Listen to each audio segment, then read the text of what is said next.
This podcast is brought to you by Most Valuable Podcasts, leading the league in podcasting entertainment.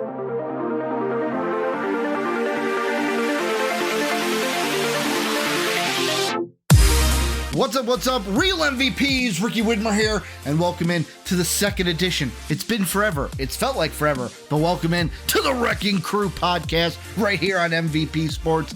Still can't see him. You see his lovely mug, but you can't see him on camera. We're still working that issue out. I am joined for a second time. Sooner or later, it will be, as always, I am joined by Tim Shaw. How we doing today, Tim? The big dog.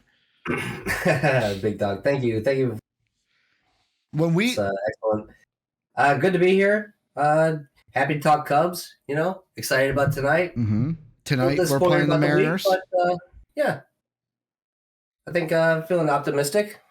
How about yourself? How are you doing? I had a random thought. I'm thinking when we finally get your camera working, I am working on it. We get you, or we make you a Roman Reigns vest, like the big dog vest with the Roman Reigns logo in the middle, and we just have you wear it for the podcast because you're the big dog. Yeah, let's work on that. You're like, I don't want to be that Roman. I want to be Tribal Chief Roman. That's a cool Roman. I want to be shirtless, looking like Aquaman Roman, or Jason Momoa. Ooh. Mm-hmm. Yeah. But Tim, let's get in. If anybody knows what I look like, I look just. I mean, just look at the picture. It looks just like Roman Reigns. Just looks just like Roman Reigns. It's a spitting image between you and Roman Reigns. But Tim, before we get into the Cubs, let me take these lovely fans through our housekeeping really quick. Discord link is down below. Greatest community in the universe. Patrons watching us live right now. I see a couple of you. It says we have a couple viewers. Welcome in, patrons watching us live as we record this. You can support us on Patreon by going down below in the description. Discord, by the way, is free for everyone, so you can just join that and join the conversations. We are on Apple Podcast and Spotify officially, Tim. We have now joined the ranks of Only the Bulls, the Draft Podcast, Heel Talk. You can catch us there too. Yeah, the JRE. You better watch out. We're coming for you. But you can catch us on podcast services. Comment down below. Let us know what you guys think about this team early on. Hit that like button, that sub button, all that good things. We're also brought to you by BETUS. You'll hear about them later, though. Not going to waste your time with that right now. Sign up link is down below in the description, though, for that. But Tim, let's get into this. And the first thing I want to talk about today for this team is, honestly, getting into this season, I'm like, there's not a lot on this team to where I'm like, wow, I hate this team.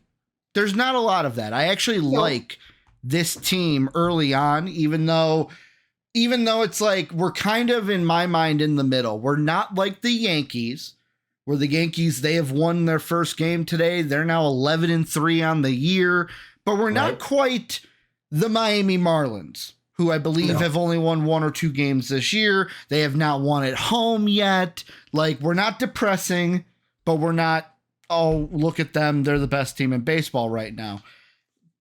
And we're not even like the Royals, who the Royals are like, oh, they're a exciting team, even though they're not the best. Like, the way I look at it is we're in the middle.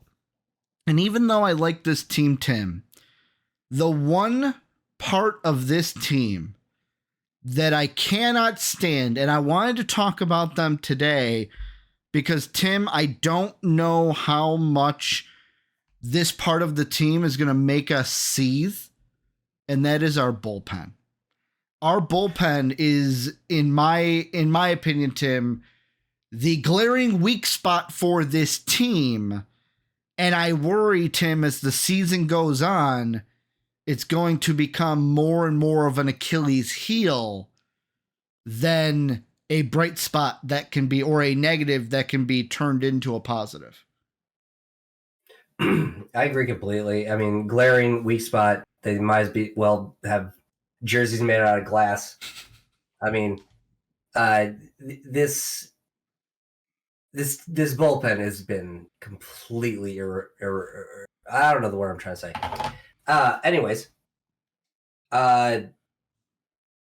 it's obvious that with the amount of games we've given up late in games, having the win, bullpen imploding.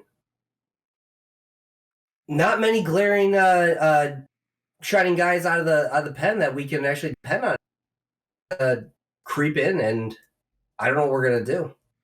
Well, it seems that the Cubs have already tried to do something, as you brought up to my attention before the show, because I had even though I watched the game yesterday, didn't even realize that and I think he also pitched in the game, that we have sent down our first bullpen player. Quas is now no longer on the team. Shouldn't be on the team at all. Shouldn't be on the team at all, but at least he's not on the major league squad anymore. As Quas, let's see, in 5 games, Tim, you might have this because I know you do your research. I'm gonna quiz you a little bit here. Quas had 5 games that he pitched in this year, 6 innings. In those 6 innings, I'm going to give you an over-under. You tell me if he had more or less than the number I give you. Hits in those 6 innings. Did he have more or less than 8 hits? Well, I do my research, but I did not research how many hits he had. That's why I'm giving you over-unders to make it kind of easy. Like, do you think he had more than 8, under 8, or right on 8? I think he had a lot of trouble keeping the ball in the strike zone. So I'm going to say, even though he had an absurdly high ERA, I'm going to take the odds and say under 8. He had over. He had 10 hits he gave up. He had 10. Okay. ER or earned runs. You said you looked at this. Do you think he had more or less than 5 earned runs as a battery made out of the bullpen? I believe he had more, and I'm going to guess that he had 8. He had 8. You're right. 8 earned runs given up. I did the math because of what I have written down in my notes. Because, like you said, I do my research. 12 ERA in 6 innings, and that comes out to an even 8 runs from a bullpen pitcher who's thrown 6 innings. Yeah. I mean, if you look at it, I guess the shining spot is he had 6 Ks. So if you look at his Ks per 9, it's at 12.2. I don't know if he'd ever need to pitch 9 innings in a game, but I'm glad he doesn't. I'll ask you this, Tim. Out of all of our pitchers, and this is is off the cuff. Just to stay on Quas for a second, though. This will be on Quas, but go ahead. Okay, go ahead. I was going to say, Quas had a WAR, a wins above replacement, of a .03, negative .03. Yeah. There's only one pitcher on the Cubs with a WAR worse than him. Who do you think it is? I mean, can we talk about him later? Yeah, well, we can, but do you want to leave him for later and let them get? Actually, no, don't say the name. Don't say the name. You know who it is. I know you know who it is because of your thing. We are going to talk about him later. If you're watching the cast now on YouTube, let us know down below who you think. Don't look it up. I see you typing. Don't look it up. Who was the only pitcher on the Cubs to have a worse WAR than Quas so far into the season? Tim knows who it is. We're going to talk about him later. We'll leave that as a little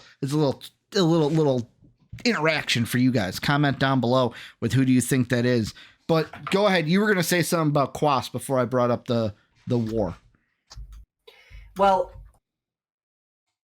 I wonder about, I've heard people try to defend him, and I wonder if there's any validity to, has he been used correctly?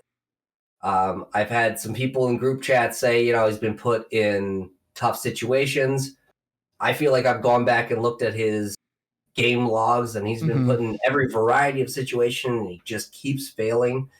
But do you think there is a world where he comes back, he kind of works out his kinks in the minors and makes it back onto this team?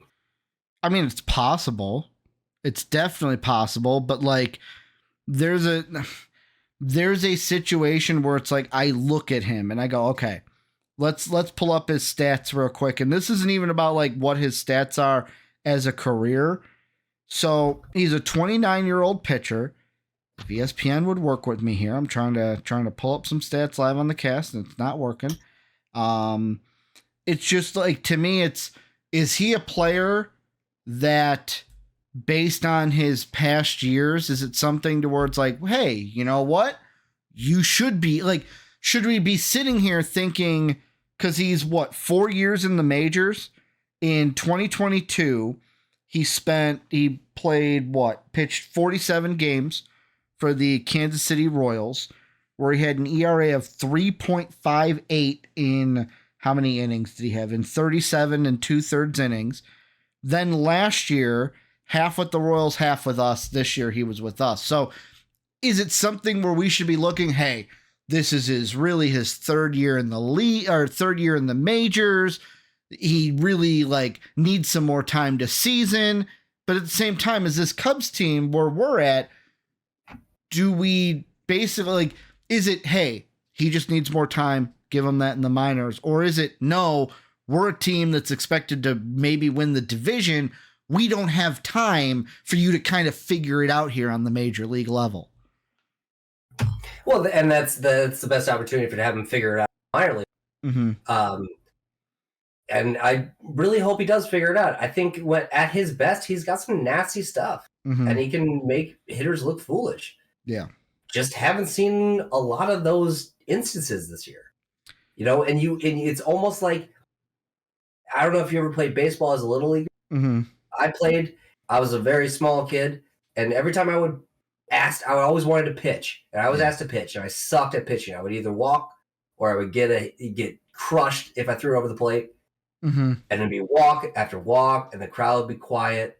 Mm-hmm. And then I get that one strike, and the crowd would go nuts, and it was just like a pity cry, a pity cheer. Yeah, that's how it would feel when you see Kwasi and you'd have that one strikeout, and you go, "Yeah, that's what I'm talking about." You're like, it's kind of a problem when you're getting excited about a routine strikeout. Yeah, no, it is, and you and I have vastly different situations with that.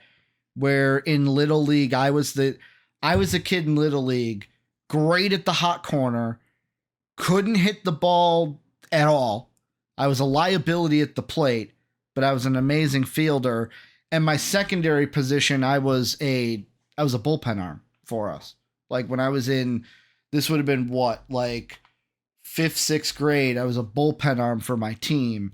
And it's basically the role that I filled, and I don't even know if this was good, probably not if I kept going, was I wasn't getting a lot of strikeouts. I wasn't getting a lot of walks. I was getting a lot of contact, but it was a lot of pop flies and ground balls is what I was getting. So it was I didn't have lights out stuff. I obviously wasn't the best pitcher on the team by far, but I did enough to be how do I not make...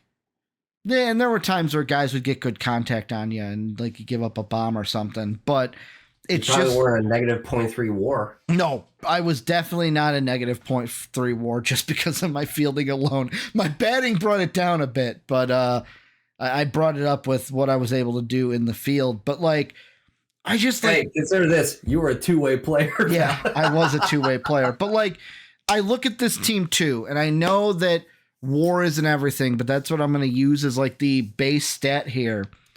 You look at our bullpen. Speaking of, though, real quick. Go ahead. Do you know who the top Cubs players are in WAR? I've got it right in front of me. I've got the picture. I've got the picture. Right, I've got the pictures in front of me. So if it's a position player, I don't know. I would say Michael Bush is our top position player in WAR. You'll be absolutely correct if you said that. Yeah, I would say. And how great is that? Yeah. It's Michael Bush or probably Seiya or probably the top two in WAR. Exactly. Yeah, the top four are Shota, Bush, Leiter, and Seiya. Yeah. Which is a great opportunity to segue into Mark Leiter. Well, one last thing I wanted to do was before, because we can go into Leiter, but with the thing I was going to say about the bullpen, Leiter is our best reliever, 0.3 WAR. By far. So here's our relief pitchers in WAR. Leiter has 0.3. Alzolay has 0.2. Merriweather, who is now injured, 0.2. You have Smiley's a 0.2. Luke Little in 5 games is a 0.2. Keegan Thompson in 1 start, 0.1. Already better than Kwas. Palencia is a just even 0. Ben Brown's an even 0. And then you get the negatives. Hector Neris, Almonte, Kwas. All of those 3 guys are negative in WAR. Yes, but like again, it's all very, very close. This is a very small sample size to begin with, and there's not a lot of variance between the five, or between the range of lowest to highest. So like these numbers are going to change in a week a lot. Well, yeah, they'll change in a week, and like we're going to get into the road trip that we got coming up later, but it kind of leans into a question I was going to ask now. Kind of a quas, but you could say it about the entire team in aspect of like, so I look at Quas, the 5 teams that he's had to pitch against, the defending World Series champions, which was his best outing out of the pen, where he had a scoreless inning and 1/3, struck out 2, no walks, no nothing. But then after that, it's like the Rockies were his weakest opponent. He gave up 2 runs on 3 hits. But then it was the Dodgers and the Padres twice, where both of those teams are not slouches by any means. So like I look at it and I go, and you could say this for the entire team, is it, hey guys, we're being way too overreactionary early in the year because look at the teams we've had to play. The teams that we've had to play are better teams in the league. And we haven't played the Marlins yet. We haven't played, like, we're playing the Diamondbacks, who, yes, were in the World Series last year, but have not looked like that World Series team to start the year. So it's like, hey, we can react right now, but we've played tough opponents. Like, could that be a valid argument here? Hi, everybody. Just want to take a quick moment out of today's podcast to tell you about our sponsor for today, BETUS, a sports book that has it all, whether it's basketball, hockey, football, soccer, whatever you like to bet on, BETUS has you covered. And they are offering our viewers and listeners today a 125% sign-up bonus just for using our link down below in the description. So go ahead, use that link down below and get your 125% sign-up bonus, BETUS. And now, let's get back to the podcast. Yes and no. I mean, like it's always a combination of both. It's always somewhere in the middle. Yes, has he been playing great? Yes, no. Yeah. Quas has not been playing great. No, but there's been an upped pressure that he's had to kind of adopt because we lost Steele and we lost Mayweather and we lost Tyon. So Cubs fans, probably even the organization, is kind of in semi-panic mode. And we need everybody to produce, and that's going to put the magnifying glass on you if you start failing. Yeah. You know, if you have a few bad innings and your team, if you're a negative 0.3 WAR, but your team is winning, does really anybody give a no? They go, well, maybe we can put him in more innings to protect him there and kind of fool the audience into thinking that he's a good pitcher. There's many ways they can hide that, and they do. But you can't do that right now when you're on a limited talent level with your bullpen. Yeah. And that's why they sent him down. It's not a slight. He's not 33 and a journeyman who's getting doing that. You know, it's a wake-up call. Well, you're not ready. It's also what I'm going to say, and I don't know if this plays into it a ton, but I want to pull it up so I have the exact numbers in front of me. I was talking to you, Tim, earlier in the week, and I mentioned it with one team in particular, and that team was the Pirates.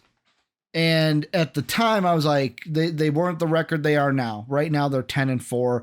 I believe they're playing right now against the Phillies. I'm going to see really quickly what their score is because I want to see that. Right now, middle of the third, they're down 2-1. So, like, if that score holds, they're 10-5 to start the year. If they come back and win, they're 11-4.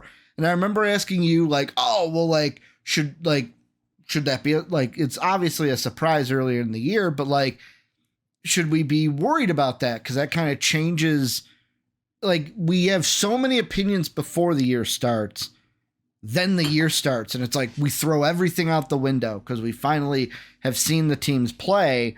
And it's funny how the two teams that everyone thought would be at the bottom of the division, the Pirates and the Reds, are 10-4, 8-6, respectively. The Brewers, who many people thought would be like, are they going to be good? Are they going to be bad? We're going to have to wait and see. Last year was a good year for them. They're 9-3 to start.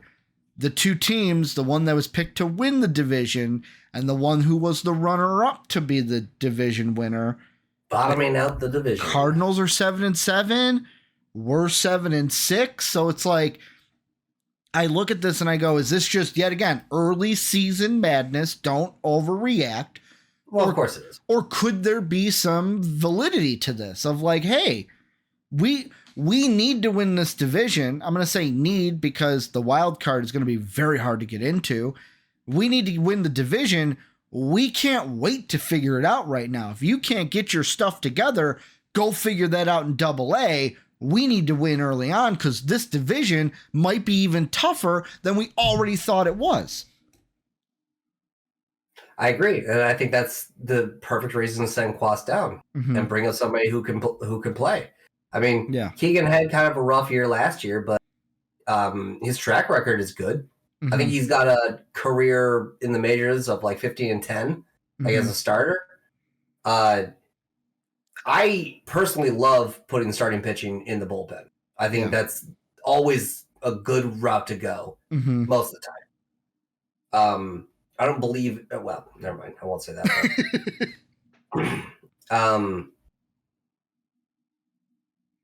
We've also not had the easiest schedule to start. I mean, obviously Colorado was a piece of cake, but we played Texas, the defending world champions. The Dodgers, who just kind of won free agency.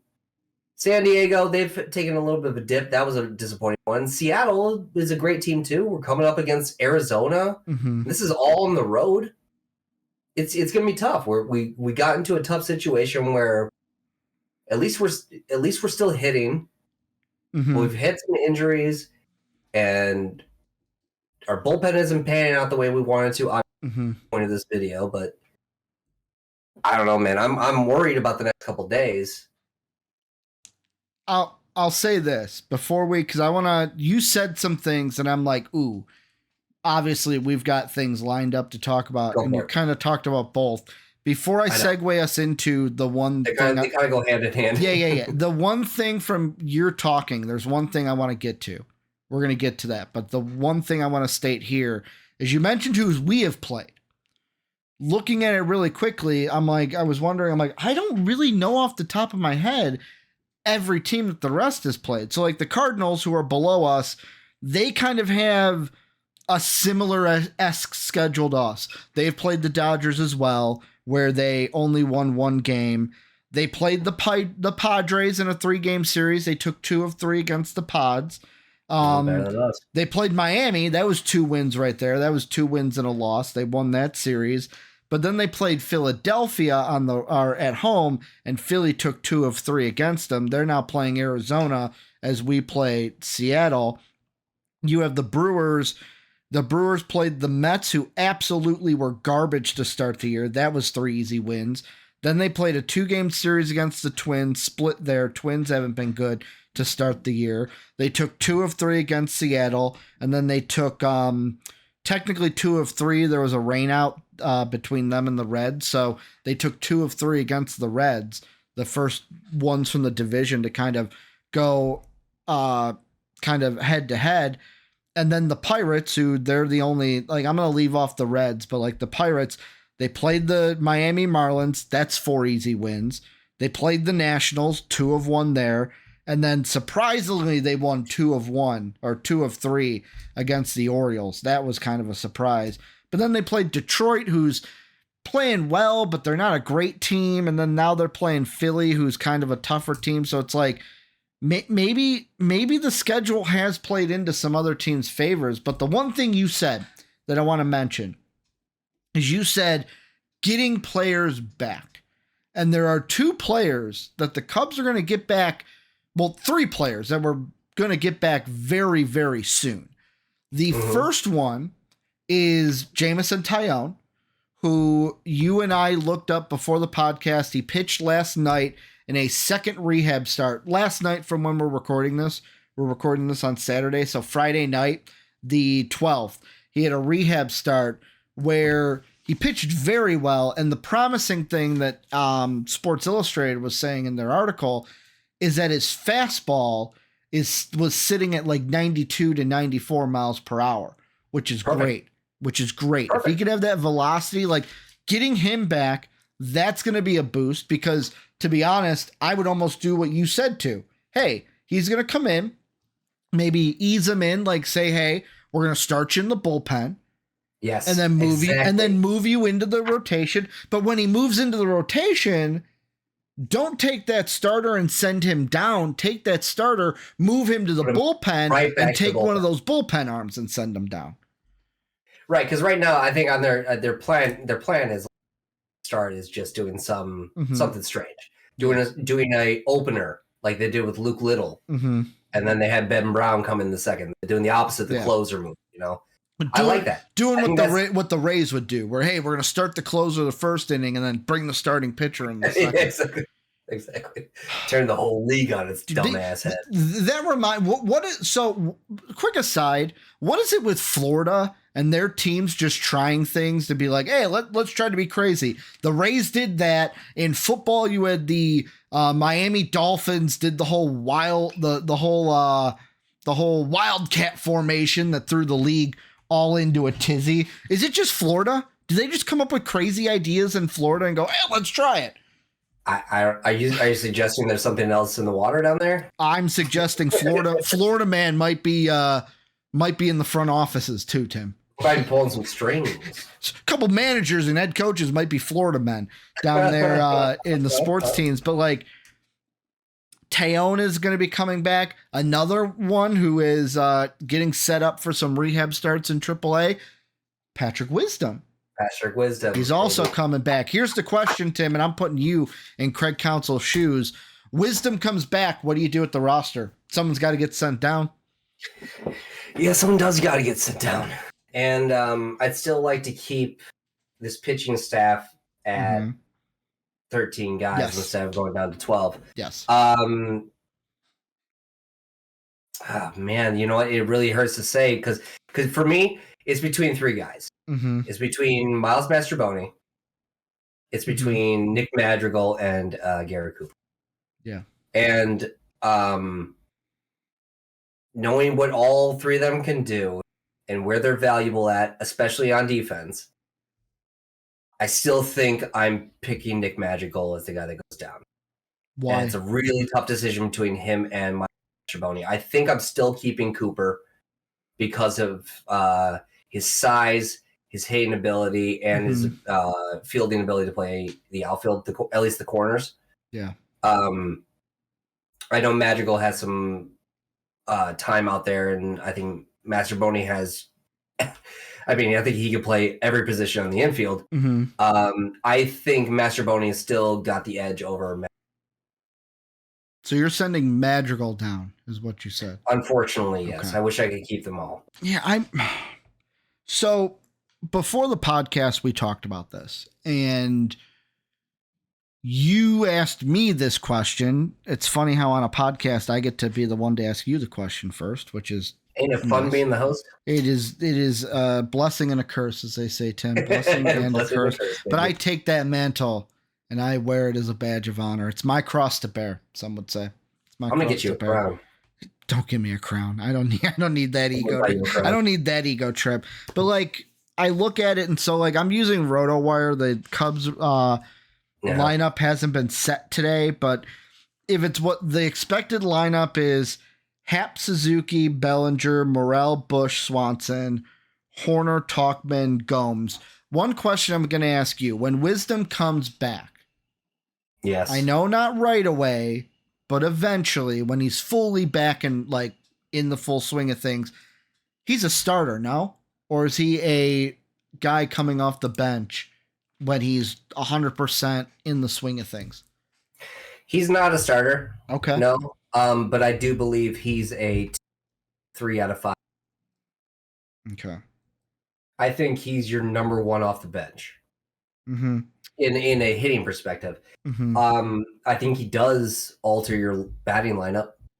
And even before he does come back, I've been thinking about altering the batting lineup. And maybe swapping Bush and Suzuki. Okay, so you don't want Seiya batting 2 anymore. I think I've seen that Suzuki has, if not the second most RBIs on the team. Mm-hmm.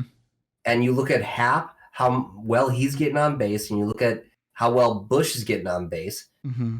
It just makes sense. You get the guys that get on base in front of the guys that. So when Wisdom comes back, I think he probably fits in that 5, 6, 7 hole in the lineup. Because Bush is, if the lineup is what it's expected to right now, Bush is batting 5th in the order. Mm-hmm. I would directly swap him and Suzuki if it was up to me. I know that sacrificing some at bats from that kind of sucks, but I would be interested to see a lineup of that and see how that works for maybe try for a week or 4 games or something. I'd be very interested to see how many runs they could score that way. Because what do we care about, Rick? Getting on base. Do you care how it happens? Nope, don't care about it at all. I don't care if it's a walk, a hit, get hit by the pitch, wild pitches, Angel Hernandez calling them balls when they should be strikes. You want to buy hits, you want to buy runs. Yeah, we want to buy runs. But there was one answer I gave you before the podcast, and I think I've changed my answer by looking at the stats, Tim. Interesting. At first, my guttural reaction was Garrett Cooper. Only because because of my bias. I personally like Madrigal. I don't hate Mastrobuoni. It's a really tough decision. So that's the truth. Here's the thing that I look at, and this is the only negative spot when it comes to Garrett Cooper. My choice, I'll say this, would probably be Mastrobuoni. Okay. I would keep Madrigal. Okay. But the thing with Cooper, so he's got 5 less at bats than Madrigal does.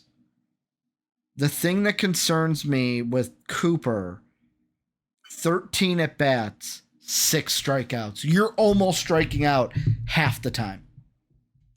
Where Madrigal only has 1 strikeout in 18 at bats. So coming off the bench, I don't want somebody going into the lineup or having to pinch hit in a situation and be like, well, there's a 50% chance you strike out. I don't need that.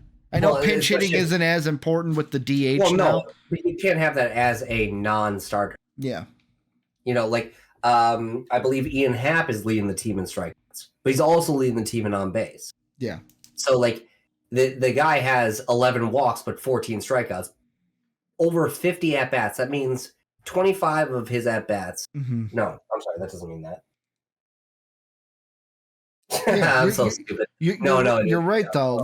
Because the walks don't count as at bats. You're right. You're right though. Cooper does have his on base percentage is near double Madrigal's though. So it's like, what's the big thing? Am I looking at this from the non-Moneyball perspective? Doesn't matter that he strikes out half the time. When did we start looking at it from a non-Moneyball perspective? Right? That's now we're doing that. Now that I'm looking at the stats. See, Tim, I'm looking at the stats. There's a part of me. I speak on emotion. Jonah Hill right now. You're Jonah Hill. I'm Brad Pitt, obviously.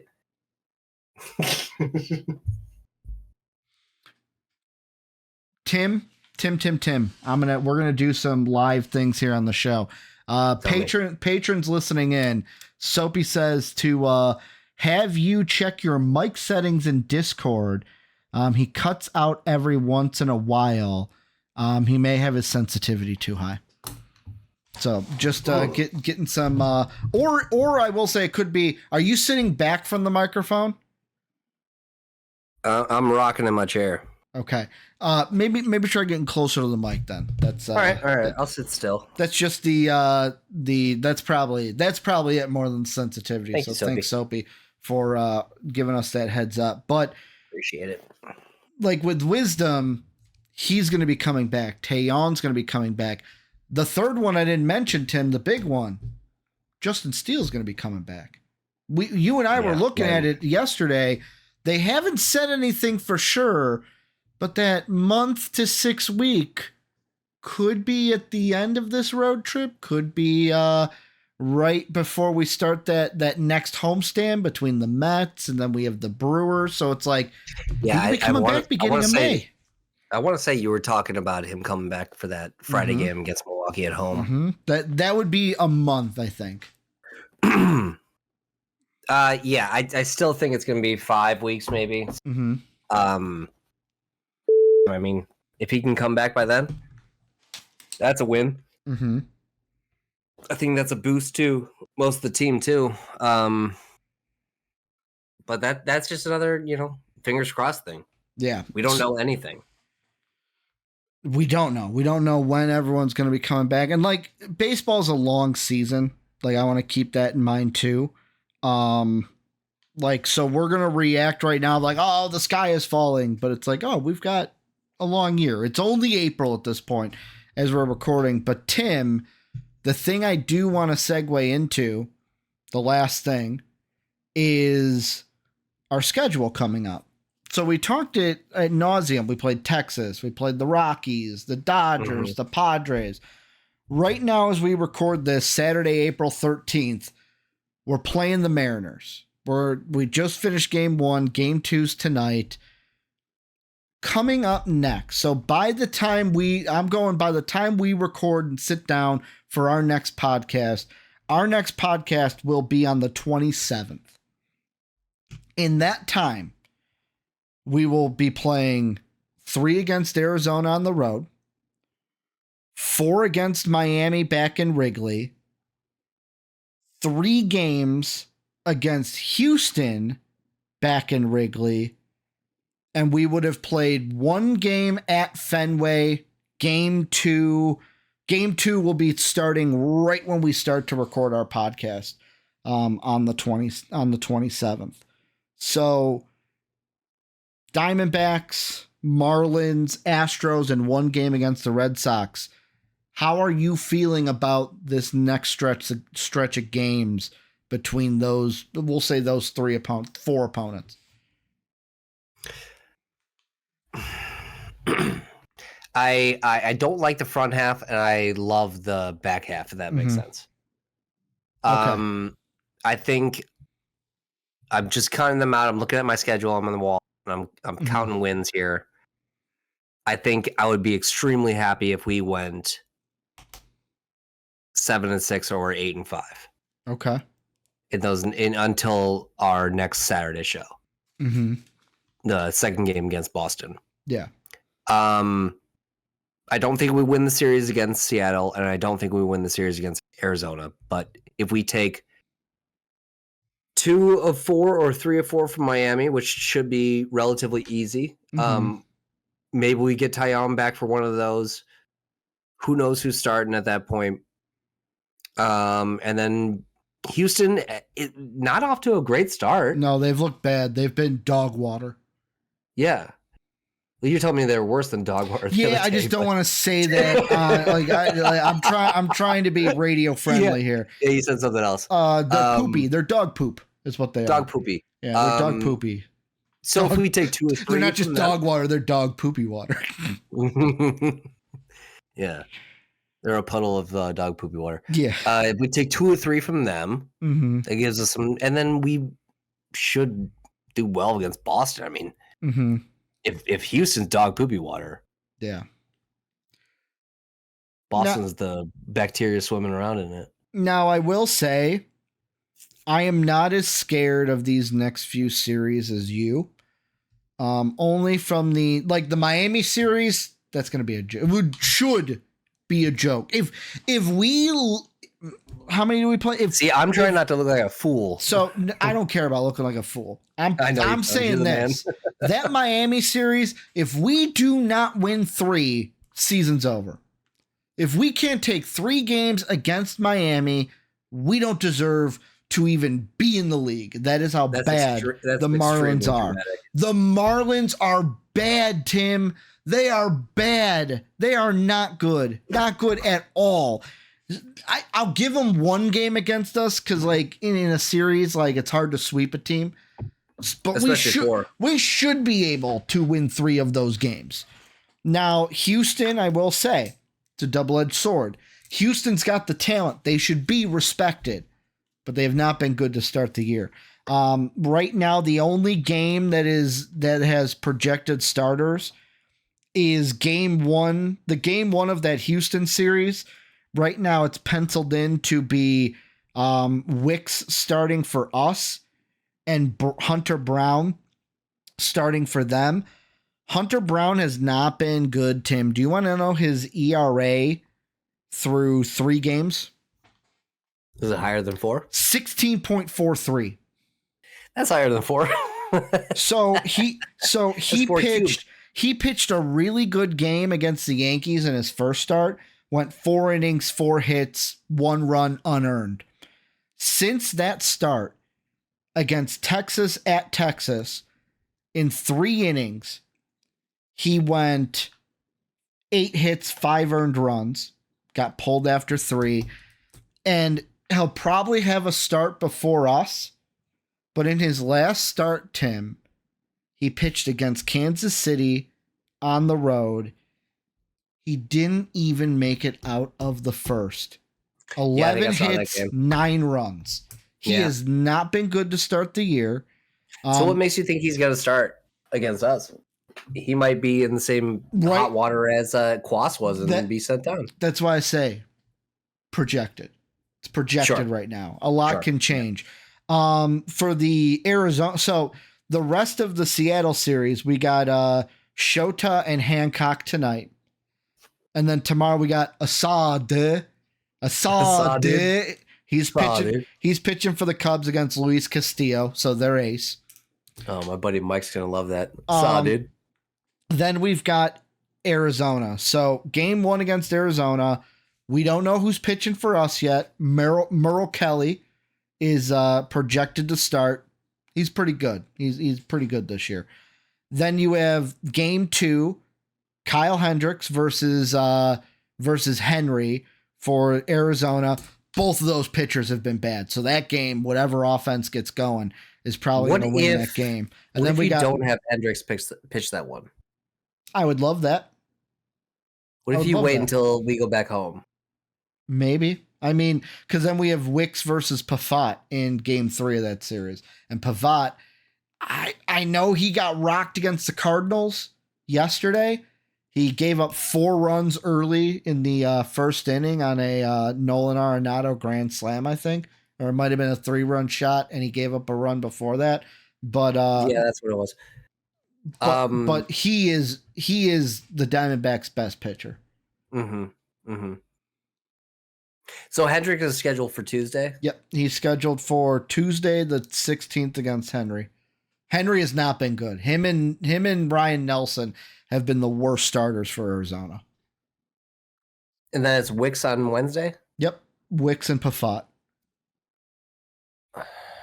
And then the two starters for us to start the Miami series. It's Shota game 1, Assad in game 2. Yeah. Then we don't know who would pitch game. This is going to be tough. I don't know how you can be optimistic about this. Well, the Arizona series, I'm just looking at it to where it's like, so is the Arizona series has the potential to be tough? I just haven't liked Arizona to start the year. They have not been the same team they were last year. And I feel like depending on who we have pitch game 1 and Wicks, those two, and like I know Wicks didn't have the best start yesterday, but he made it through 6. He almost made it through. Yeah, he almost made it through unscathed. He got me my 6 strikeouts that I needed. So shout out to Wicks for that. But he did give up 4 runs or 3 runs. True. Little hits. We were watching it. I have some confidence in Wicks. It depends on who we have going game 1. Hendricks, I have 0 confidence in. So I almost like him going up against Henry because it's almost like okay, you're throwing your guy that gives up a ton of runs. I'm just going to throw my guy that gives up a ton of runs, and hopefully my offense can beat your offense. It balances out. Yeah. I get. You know what? Actually, that's pretty smart. I mean, that makes sense. On paper, that makes sense. And then Miami, I like it because Shota and Asa should be able to handle the Marlins 1-2. Whoever pitches game 3 will decide. And then by the time Hendricks pitches game 4, we've already won 3 of the 4. So if we go 3-1, we won the series. Like, getting the sweep is ideal, but just winning the series is what counts. Then with Houston's the one, it's like, that's the big one of like, is Houston going to turn back into the Houston Astros, or are they proving they need their garbage cans to win? I don't know. And then the last game against Boston, you got as... That one does not have any. So after game 2 and 3 against Houston, game 1 against Boston, there's nobody projected yet because we just haven't. Do you have a projected record of the next 13 games? Yeah, so let's see. Seattle, I'm going to say that we win tonight, lose tomorrow. Only because Castillo is good. Like, there's a possibility we win tomorrow, but I'm gonna go. We split the next 2. Seattle takes 2 of 3 against us, so we're 1-1 going into the road trip. Arizona, I'm gonna say we take 2 of 1. So now we're at 3-2. Miami, I'm gonna say we sweep them. We're at 7-2. Houston, I'm gonna be optimistic. I'm gonna say 2-1. So we're at 9-3, and then Boston, we should be 10-3 at the end before the next podcast. Okay. Yeah. I'll say 10-3, 9-4 is kind of where I'm sitting. Ideally. God, I hope so. Ideally. I mean, that'd be great to end out the month. What would be 17 and 9? Right now let's see, if we were 10-3 the next 13, we'd be 17 and 9. Yep. 17. That'd be off. Sorry. Now, the only thing that plays into it, and the only question that I have about it, Tim, is, so I can sit here and say like, oh, we'll be 10-3, but there are factors to this. Game 3 against Arizona. Well, first off, game 2 against Arizona, can our offense counter Kyle Hendricks? That's number 1. Can we score more runs than he gives up? Number 3, can Wicks Wicks is going to have to be on his game against Pafat. And then the only other questions I have is, can Hendricks complete the sweep against the Marlins? And depending on who, Wicks is going to have to pitch a good game against Hunter Brown, who's pitched not Hendricks. Wicks. No, Hendricks is pitching game 4 against the Marlins. Oh, okay. Yeah, and then Wicks pitches game 1 against the Astros. Wicks just has to be better than Hunter Brown, which is very easy. And then it should then be Sota. It should be Shota, Asa, and then whoever our third starter is going to become for the next of them. So like Shota and Asa should finish that Astro. Maybe. It's weird that they're leaving that third slot open right now. Yeah, it's strange. Do they think Tayon is going to come in and they're just going to slot him right in? He's got to come back before Houston. He has to. I think that third game. So I think Ben Brown gets one more maybe. I would love if we come back for that second game against her, and then you push Hendricks to that first game against Miami. Yeah, I think that would be ideal. Yeah, because Hendricks needs a. I got bleeps. I know. They didn't hear anything. They just heard bleepity bleep bleep. Hendricks needs to get back on the. He needs to get back on his horse. Yeah, he does. Well, he needs the home field to get there. And we had the comment section say it, Tim. Tim, answer the question: who's had a worse WAR than Quas this year? Yeah, Kyle Hendricks. So if you commented Kyle Hendricks, here, gold star for you. You got it right. But easily been the worst pitcher on our staff. We wanted to start out this game. We want to start out this podcast talking about how terrible the bullpen's been. Kyle Hendricks has given up 17 earned runs over 12 innings. Okay. 17 runs over 12 innings. I was going to say, you had stats for Kyle Hendricks. Hit me with them. He's only second in worst ERA to Clausen. It's actually, you know what? I think he's number one. Mm-hmm. I think he's 12-6. Yeah. I might be mixed. Yeah, he is 12-6. Yeah. Is it weird how bad he's been? And I don't want to keep harping on. I hate griping about money, but the amount of money we gave him does not reflect. Like, what he's doing is like, oh, he'll turn around. He'll get this back to like a 4 or 5 ERA by May. Maybe get it down to a low mid 4s by June if he can, pitch like he was doing last year. But like, that's not what we paid. We paid him to be like a number 2. Yeah. He's not pitching like that. Well, he's just regressed since that World Series year. And it doesn't feel like he's throwing fat pitches or he's not missing his targets. It just, they see him, they know him, they're hitting him. Now, one thing I got to look up real quick.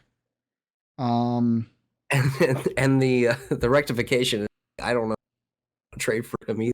So, question for you.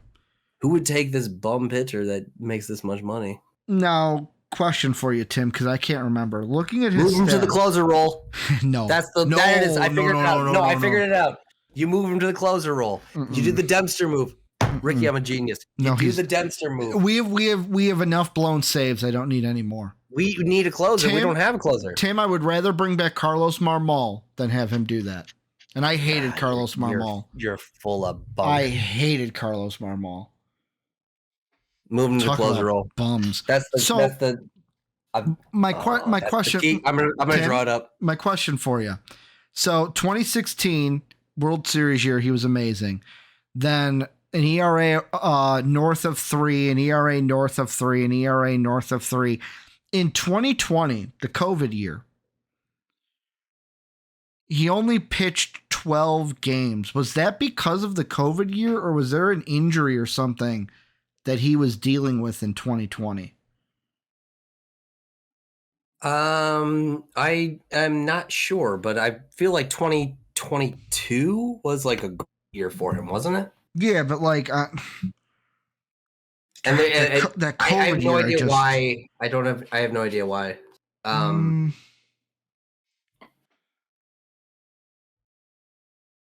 Yeah, he finished 9th in Cy Young voting that year. Yeah, it's just been ever since 2020, ever since that COVID year, he just has not been. That's where it's like the ERA skyrocketed. 4.77 in 2020, 4.8 in 2022, got it down to 3.74 in 2023 last year, and now he's got an ERA of 12. Like, I have a hard time looking at this and going, obviously there's some emotion there because Kyle Hendricks was one of the dudes, one of the guys that got us a World Series. Of course. He used to be the kid back then. He used to be the kid back then. Now he's the old man. Yeah, that was what, 7 years ago? 7 years ago he was pitching the World Series. Crazy. But like, we can't let our emotions be like, oh, he'll get better. Sooner or later, it's got to be do we, like, ideally work for a trade for something, even if it's us losing the trade. But then there's like a part of me that goes, is this going to turn into nobody wants him? And then later in the year, like, I'm going to paint a situation, Tim. You tell me if I'm crazy for this. Is there going to be a situation where the Cubs trade for a pitcher? Oh, we have to get rid of someone. And they just go, you know what? Because he's getting paid too much, we're just going to DFA him. We'll just DFA him later in the year when we trade for a pitcher. Boom. It's off. We'll take the cap hit. Well, as the money man, I got to ask you, what does that do? What kind of cap hit does that do? Because I think he's making like 60 mil. Yeah, let me see MLB DFA. No, I'm trying to squeeze more talent out of him. Find where Yeah, but I'm saying if we and DFA him, does that mean we have to take a cap hit? Yeah, it does. And like I was saying earlier, I like starting pitchers out of the bullpen. Mm-hmm. Alzolay, I'm sorry. He's gonna turn it around. I don't have a lot of doubt in him. I have faith. He will turn it around. He is not a closer. Yeah. He's a setup man at best. But he will figure it out. He's not doing terrible this year. Mm-hmm. But we do need a closer, and why not Hendricks? I just don't trust him. Like, I don't want to send a guy who's got an ERA north of 12. I feel like he needs to set up for like 3 guys. Like, he can figure out. He's smart, man. No, I don't know. I'm not in love with it. I'm not in love with it. And I'm going to preach this one into existence. I had a great idea. The only reason I'm not in love with it is because I don't want a guy north of 12 being my closer. I need a guy that I'm going to be 100% sure can get me those 3 outs right away. Boom, boom, boom. Like, then we need to go back and look at what he's done in his first innings on all of his starts. The guy that I really I think the blow up against San Diego. I'm sorry to cut you off, Ricky. Yeah, the blow up against San Diego happened in the 3rd inning or the 2nd. So if this guy is good for 4 outs, that's all you need out of a closer. That's why Kerry Wood did so well. The guy did the bullpen. The guy I would really, yet again, this is a thing of like, he hasn't been in this role since 2019, but like basically 2016 to 2019.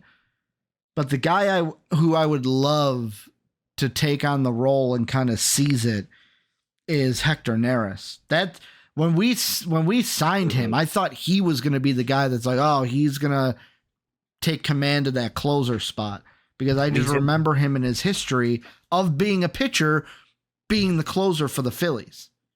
Mm-hmm. Like the Astros didn't need him to be the closer, so that's why he wasn't the closer. But like, he's the one that I'm like, I just want him to seize it and be like, yes, I'm gonna be that closer for you guys. I don't. He is one of the guys though that has blown one of the 4 saves of. Do you know the Cubs are 2 of 6 in save opportunities this year? I don't know if you said that earlier on the podcast, so now everyone knows. But yeah, you did say that to me before the podcast. You know what you never told me, by the way? What? You said you were going to drop a gut punch to me.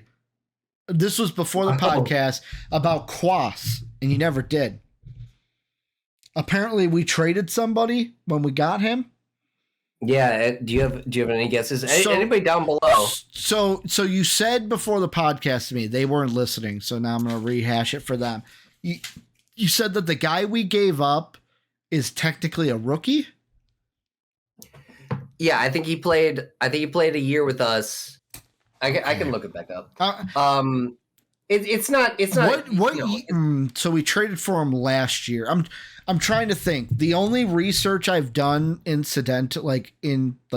not trying to, is when I looked up, when I was looking at Quas's stats earlier in the podcast, I know that he came from the Royals. So it's got to be somebody on the Royals. It's not a Bobby Witt Jr. They drafted him. Is it Vinny Pasquantino? Please don't tell me it's Vinny Pasquantino. It's not Vinny. Okay. But it was Nelson Velasquez. Okay. He hasn't been bad for them. No. Have you seen his stats this year? Yeah. He's kind of good. He's 2 homers, 6 RBIs, 7 runs, batting .326. Yeah. So that's what we gave up. Yeah, I think he's a right fielder. Yeah, that's what we gave up. Which, let's be honest, if he's on the team, then our outfield then is Suzuki. You probably Bellinger. don't have Tachman.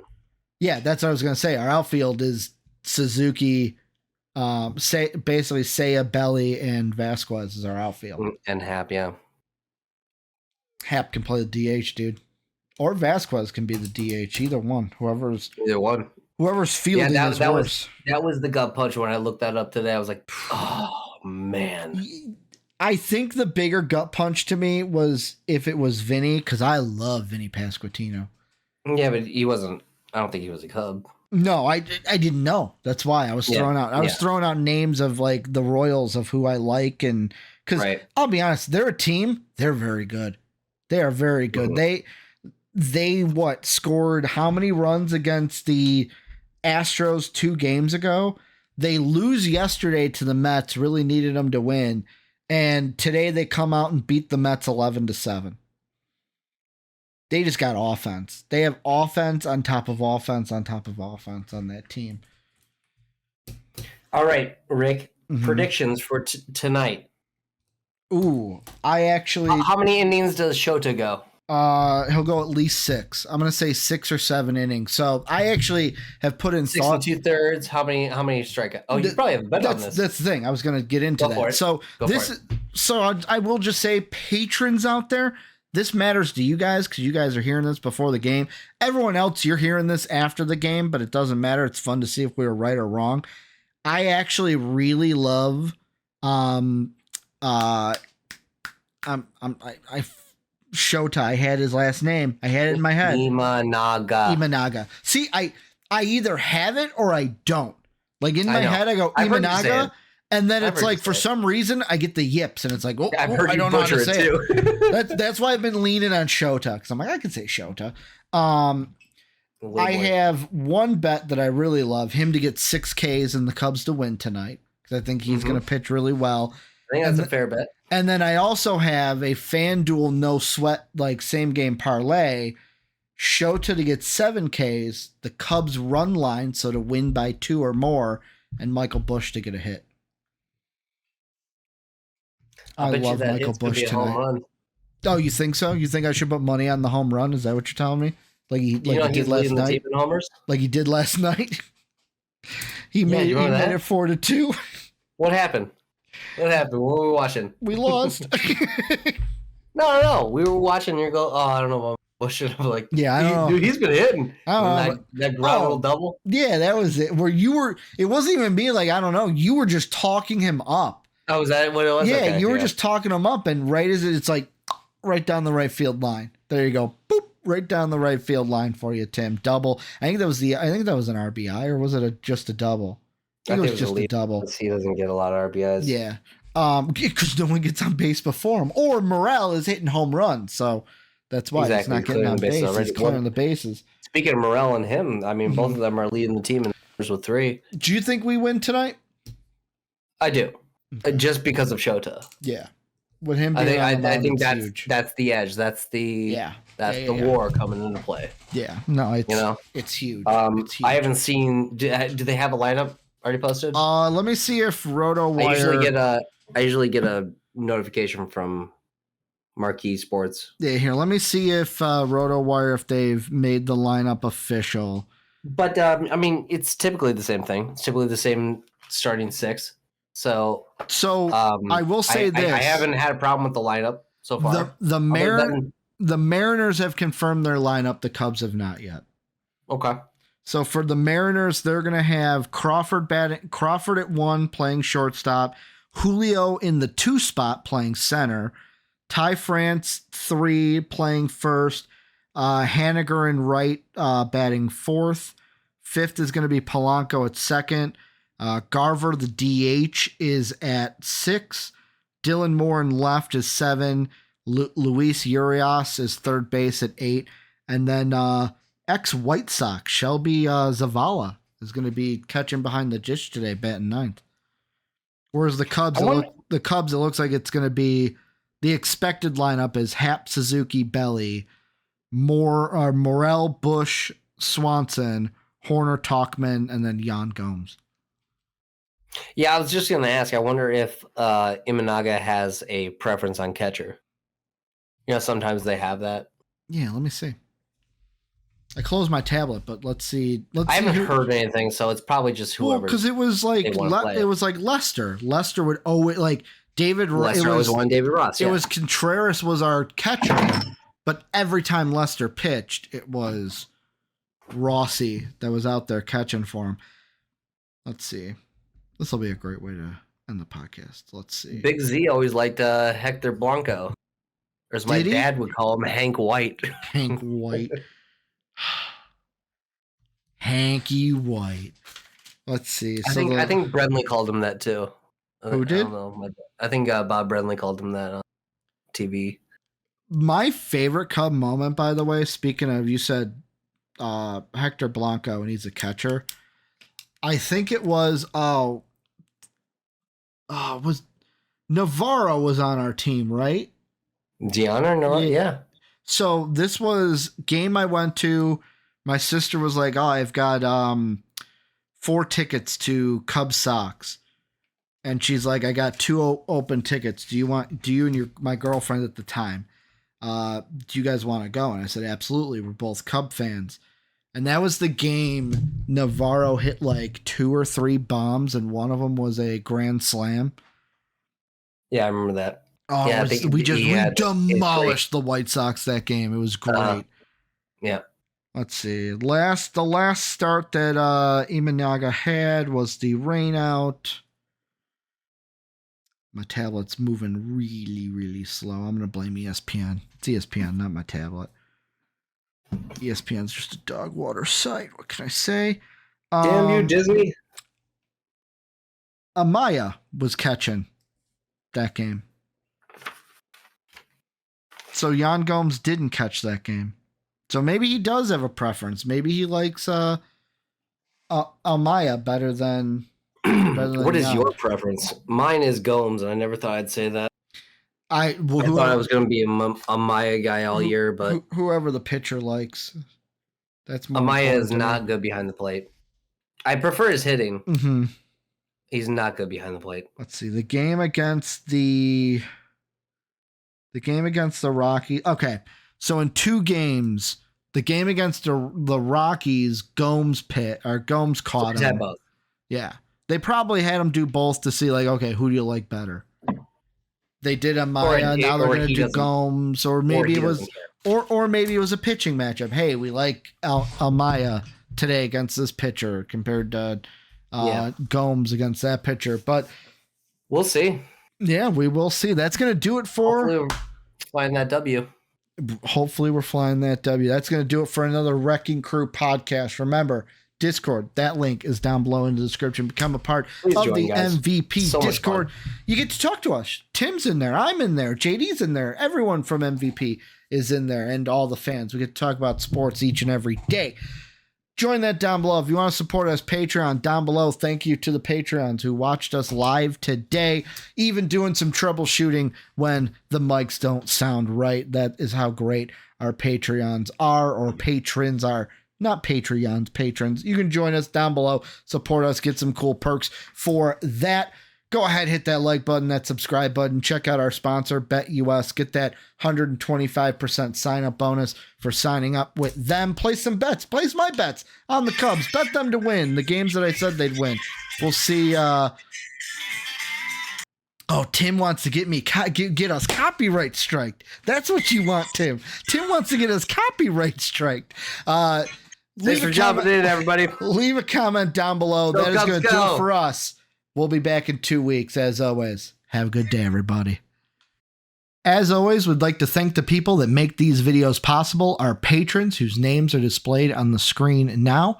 If you would like to become a patron, go ahead and click the Patreon icon in the bottom right. And if you'd like to check out another video from MVP Sports, hit the video in the upper left. As always, thanks for watching.